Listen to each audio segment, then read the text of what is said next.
Emmerdale teased that secrets never stay buried for long, especially in a village like this, where alliances can shift like shadows in the dales. The week began quietly enough, but a storm was brewing, one that neither Kim Tate nor Joe could outrun. Kim had spent months burying her loneliness beneath layers of control, order, and the grand facade of home farm. But when she met Eddie, she allowed herself to hope again. Hope for a new beginning, for romance that wasn't built on manipulation or betrayal. To celebrate her newfound joy, Kim organized an intimate party at home farm, eager to introduce her new lover to a small circle of close acquaintances. What she didn't know was that this elegant gathering would be the stage for a carefully orchestrated con. Joe stood in the corner of the room that evening, nursing a glass of scotch, his expression taut and unreadable.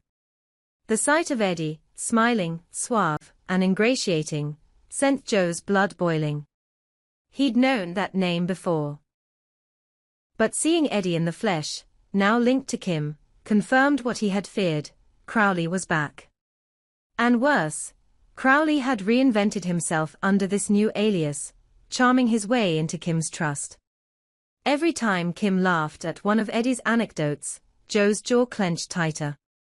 She was radiant, truly happy for the first time in ages, and it made Joe's stomach churn. Not from jealousy, but dread. Because he knew that every smile Crowley offered was hollow, every glance calculated. Joe couldn't bear watching Kim fall for the same trap he had. Kim noticed Joe's curt behavior, his sharp tone, and the veiled hostility he displayed towards Eddie. She apologized repeatedly, embarrassed by what she saw as her son-in-law's rudeness. Eddie, ever the gentleman, brushed it off with a disarming smile. But behind the charm, Crowley's eyes found Joe's across the room, cold and knowing. Later that night, in the stillness of the stables, Joe cornered Crowley. "What are you doing here?" he hissed. "Why, Kim? What's your game this time?" Crowley didn't pretend. He didn't need to. "You know exactly why I'm here. Kim's got what I need. And I plan on taking every bit of it." Joe's face darkened. "You bled me dry. You ruined everything." Crowley smiled. "And now you're going to help me. Or your family pays the price." It was a deal forged in fear. Crowley gave Joe a cruel ultimatum: betray Kim, or risk the safety of Dawn and Lucas. It was a devil's bargain, one that left Joe torn between guilt and desperation. He had clawed his way back from ruin once, rebuilt his life with Dawn and their son. But Crowley was a poison that seeped through everything he touched. Kim, meanwhile, remained blissfully unaware. Her evenings were filled with laughter and candlelit dinners with Eddie, who appeared attentive and devoted. She had no idea that behind those warm eyes was a predator with a precise plan. Crowley had studied her carefully. Her investments, her vulnerabilities, her isolation. She was the perfect mark. Joe couldn't sleep. He tossed and turned at night, replaying every moment with Crowley, every threat whispered beneath the surface.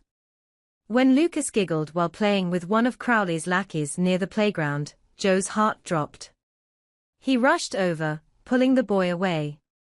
The man smiled, a silent reminder that the clock was ticking. Back at home, Dawn noticed Joe's growing unease. He was distracted, jumpy, and quick to anger. She pressed him, but he brushed her off, saying it was just stress at work. But Dawn wasn't convinced. Joe had changed, and whatever haunted him wasn't going away. Joe met Crowley again in secret, this time demanding he back off. "You've had your fun. Leave Kim alone." "Not a chance," Crowley replied. "She's just getting started." Joe threatened to go to the police, to confess everything. But Crowley's reply was chilling: "Do that, and Lucas disappears before you even leave the station." It was then Joe knew he was out of options. Or so it seemed. Because deep down, something had begun to stir in him, a resolve he hadn't felt in years. He couldn't live like this. He wouldn't. He began documenting everything. Every conversation, every shady figure Crowley brought into the village. If he couldn't act now, maybe someday someone else could. But he was also growing reckless, and his fear made him paranoid. He started following Eddie, trying to find proof that would expose him. But Crowley was always one step ahead. And Kim. She was falling deeper and deeper. She spoke to Lydia about possible future plans with Eddie, even hinting at joint business ventures. The irony was cruel, Kim, a master manipulator, being played in the most personal way. Joe's world was unraveling.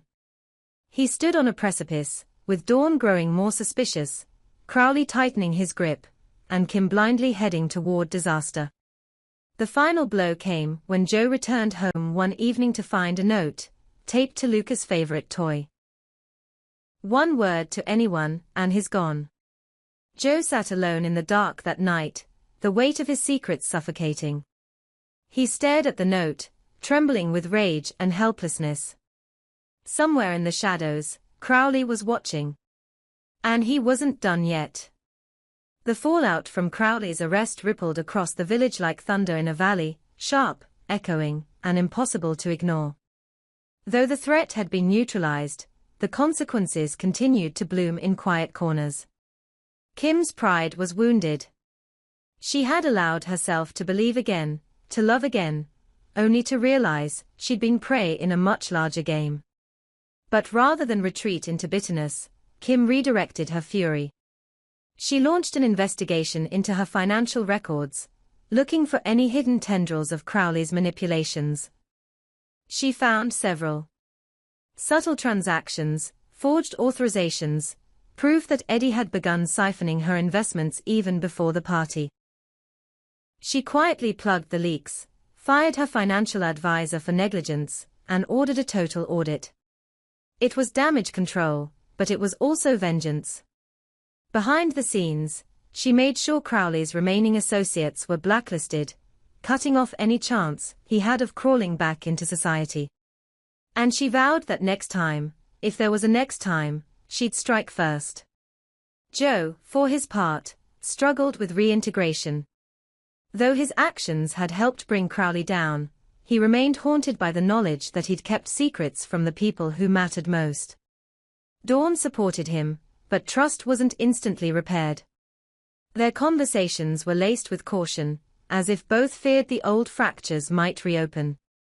Dawn herself grew colder, sharper. The fear of losing Lucas had changed something fundamental in her.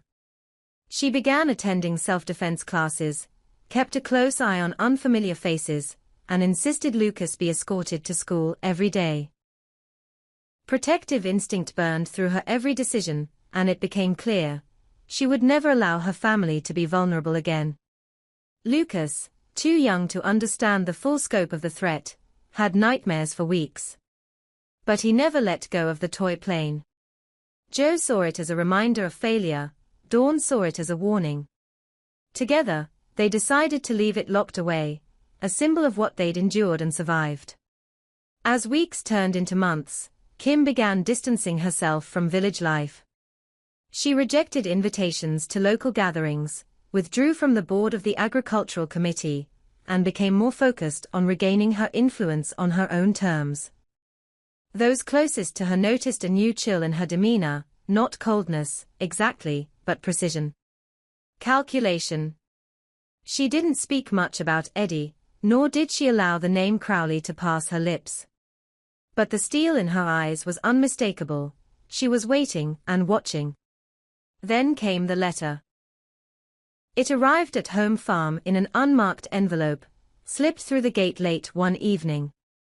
It bore no return address. Inside was a single photograph, Kim, Joe, and Lucas at the paddock. Taken from a distance. There was no message.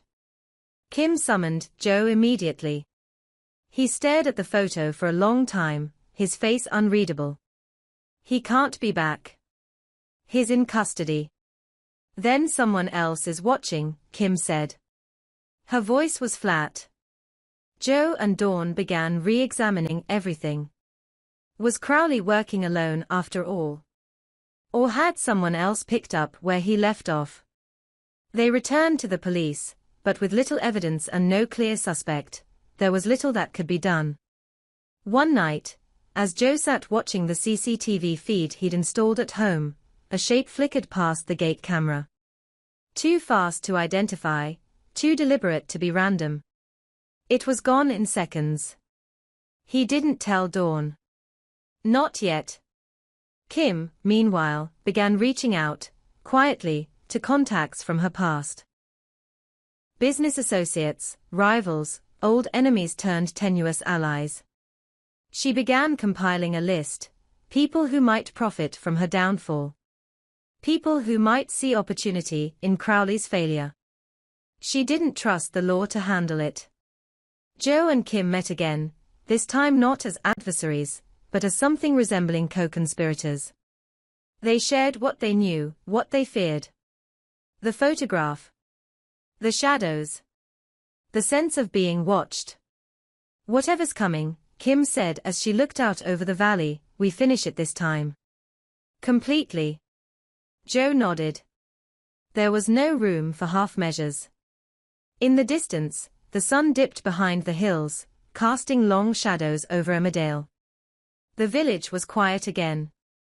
But nothing stays buried forever.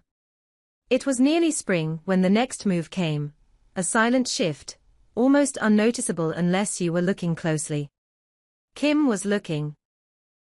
A former associate of Crowley, one she'd flagged in her private investigation, suddenly purchased a rundown property on the outskirts of the village.